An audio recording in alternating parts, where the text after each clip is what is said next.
বাবাই আজকে বাড়ি এলো 4 দিন পরে। অফিস ভিজিট করার পরে দুর্গাপুরে, তারপরে আজকে বাড়ি ফিরলো। এসেই বলল চলো একটু ঘুরে আসি। তো তাই জন্যই এই বৃষ্টি ভেজা একটা দিনে বেরিয়ে পড়লাম আমরা 3জন মিলে। পুপুর বায়না হঠাৎ করে, বাবা আমার খিদে পেয়েছে। তো কি খাবি বলাতেই আমি ভেবেছিলাম ফুচকা খাবো। ফুচকা তো আমাদের সবার, সব মেয়েদেরই খুব ফেভারেট। তাই জন্য সবসময় ফুচকার কথাটাই আগে মনে পড়ে। তো পুপু বলল চলো না বাবা পিৎজা খেতে যাই, অনেক দিন যাই না। তো যেই কথা সেই কাজ, গাড়িটা ঘুরিয়েই চলে এলাম পিৎজা হাটে।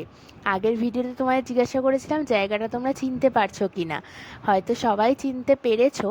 তো এখানে এসছি পিৎজা হাটে এখন। তো অনেক দিন পর এলাম, প্রায় 2 বছর তো হবেই। খুব একটা পিৎজা খাওয়া হয় না সব সময়। তো তাই জন্য আজকে মন করলো যে চলো, আজকে বৃষ্টি পড়ছে, বেশ ভালোই লাগবে পিৎজাটা খেতে তার সাথে। তাই জন্য টুক করে রেডি হয়ে বেরিয়ে পড়লাম। নিজেদের মতো টাইম স্পেন্ড করাটা জীবনে ভীষণ দরকার।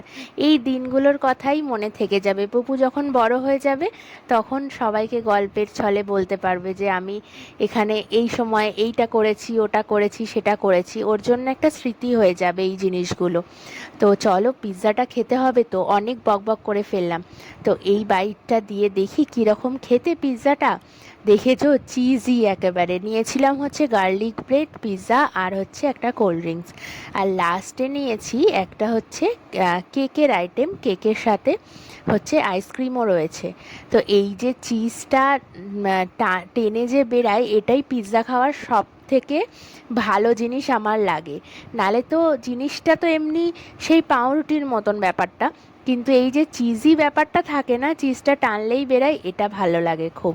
ও তার সাথে আর একটা আইটেমও বাবাই টেস্ট করার জন্য নিয়েছিল, একটা চিকেনের কিছু একটা কোথাও গেলে অর্ডারটা কিন্তু সবসময় বাবাই ঠিক করে কি দেব। মানে আমি, যদি কেউ জিজ্ঞাসা করে যে কি খাবে, তো আমি বলতেই পারি না কি খাবো। আর কোথায় যাবে যদি জিজ্ঞাসা করি, আমি সবসময় বলে থাকি যে যেখানে নিয়ে যাবে সেখানেই যাব। তখন আর জায়গার কথা মনেই পড়ে না। তোমাদের কার কার এরকম হয় কমেন্ট করে আমাকে জানিও তো। এবার হচ্ছে বাড়ি ফেরার পালা। এখনও আবার টিপটিপ করে বৃষ্টি পড়ছে। আমরা গান শুনতে শুনতে বৃষ্টি